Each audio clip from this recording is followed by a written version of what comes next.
स्वागत है आप सभी का नेक्स्ट स्टडी डॉट इन के यूट्यूब चैनल पे। आज हम जानेंगे कि ये नई शिक्षा नीति 2020 जो आई है, इनके सारे डिटेल जानेंगे। इनमें क्या क्या बदलाव किए गए, क्या क्या सुधार किए गए हैं पुरानी शिक्षा नीति में, और इस नई शिक्षा नीति में क्या क्या अपडेट हैं। ये एग्ज़ाम पर्सपेक्टिव से भी काफ़ी इंपॉर्टेंट रहने वाले हैं और एग्ज़ाम में इनसे रिलेटेड काफ़ी सारे प्रश्न देखने को आपको मिलेंगे। तो चलिए हम इस वीडियो को शुरू करते हैं। नई शिक्षा नीति 2020। ये नई शिक्षा नीति 2020 को लगभग 34 सालों के बाद से दोबारा अपडेट किया गया है। इससे पहले ये पुराना शिक्षा नीति चल रहा था और उसी के आधार पर अभी तक की शिक्षा प्रणाली चल रही थी। शिक्षा नीति में लगभग अभी तक मिला के कुल 3 बार सुधार किए गए हैं। पहला शिक्षा नीति आया था 1968 में, दूसरा शिक्षा नीति आया था 1986 में। इस नई शिक्षा नीति को के कस्तूरीरंगन की अध्यक्षता में तैयार किया गया है और ये के कस्तूरीरंगन इसरो के पूर्व प्रमुख रह चुके हैं। इस नई शिक्षा नीति में 10+2 फॉर्मूले को खत्म कर दिया गया है और एक नया पैटर्न लागू किया गया है 5+3+3+4 पैटर्न। तो ये 5+3+3+4 पैटर्न क्या है, इसे हम जानते हैं। ये पैटर्न है, इसके अनुसार पहले प्री प्राइमरी स्कूलिंग होगी, मतलब उसमें बच्चे को 3 साल तक आंगनबाड़ी में रखा जाएगा और उसमें कक्षा 1 और कक्षा 2 को उसमें शामिल किया गया है। ये फाउंडेशन स्टेज है। इसके बाद अगला स्टेप आएगा, उसमें 3 से 5 तक के बच्चे को शामिल किया गया है और उसके बाद तीसरा स्टेज है 6 से 8 तक के बच्चों के लिए, कक्षा 6 से कक्षा 8 तक के बच्चों के लिए। ये माध्यमिक स्टेज होगा और इसके बाद लास्ट स्टेज होगा 9 से 12। इस नई शिक्षा नीति में क्षेत्रीय भाषाओं को काफ़ी बढ़ावा दिया गया है। इस क्षेत्रीय भाषाओं को बढ़ावा देने का मतलब है कि 5वीं कक्षा तक के बच्चे अपनी क्षेत्रीय भाषा या मातृभाषा में अब शिक्षा ग्रहण कर सकेंगे।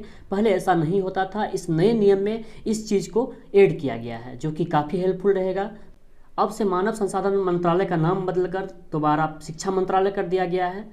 इससे पहले मानव संसाधन मंत्रालय का नाम जो ये था, पहले शिक्षा मंत्रालय ही था, लेकिन 25 सितंबर 1985 के बाद शिक्षा मंत्रालय का नाम बदलकर मानव संसाधन मंत्रालय कर दिया गया था, जिसे कि अब बदलकर फिर से दोबारा शिक्षा मंत्रालय इसे कर दिया गया है।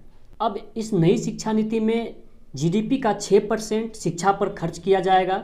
पहले शिक्षा पर जीडीपी का सिर्फ 3% खर्च किया जाता था, जो कि अपेक्षाकृत बहुत कम था और इनसे शिक्षा व्यवस्था में कोई ज़्यादा सुधार नहीं आ सकता था और अधिकतर इसमें से रुपया शिक्षकों के सैलरी आदि पे, स्कूल के रखरखाव आदि पे खर्च हो जाता था और नई चीज़ें ऐड नहीं हो पाती थी, जिस कारण इसको बढ़ाया गया है।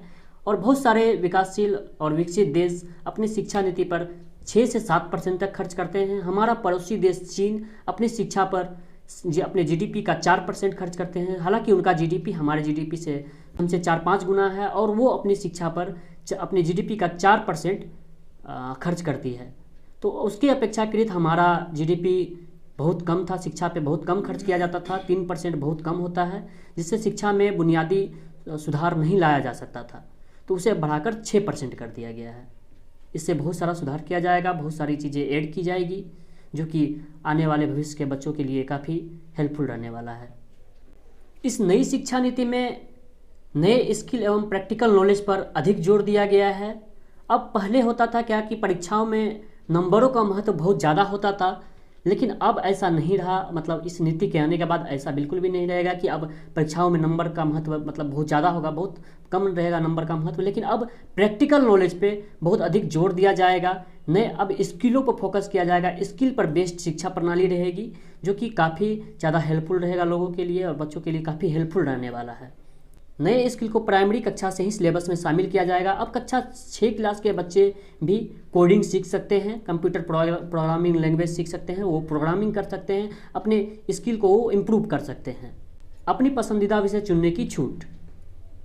पहले आर्ट्स, साइंस या कॉमर्स सब्जेक्ट लेना पड़ता था स्टूडेंट को, लेकिन अब वो चीज़ ख़त्म कर दी गई है। बच्चे को जिस सब्जेक्ट में सुविधा होगी वो सब्जेक्ट अपनी पसंद के अनुसार चुन सकेंगे। पहले ऐसा बिल्कुल भी नहीं था कि आपका मन है कि आप अगर इतिहास ले लें और एक साथ ही आप कॉमर्स का अकाउंट ले लें, तो ये संभव नहीं था।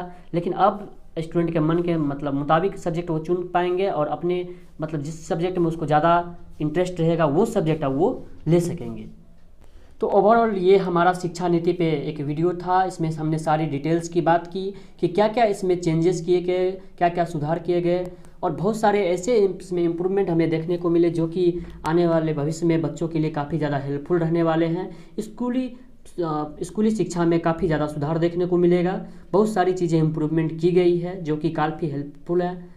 आपको ये वीडियो कैसी लगी हमें बताएं, अपना सुझाव कमेंट बॉक्स में ज़रूर कमेंट करें। थैंक यू, धन्यवाद।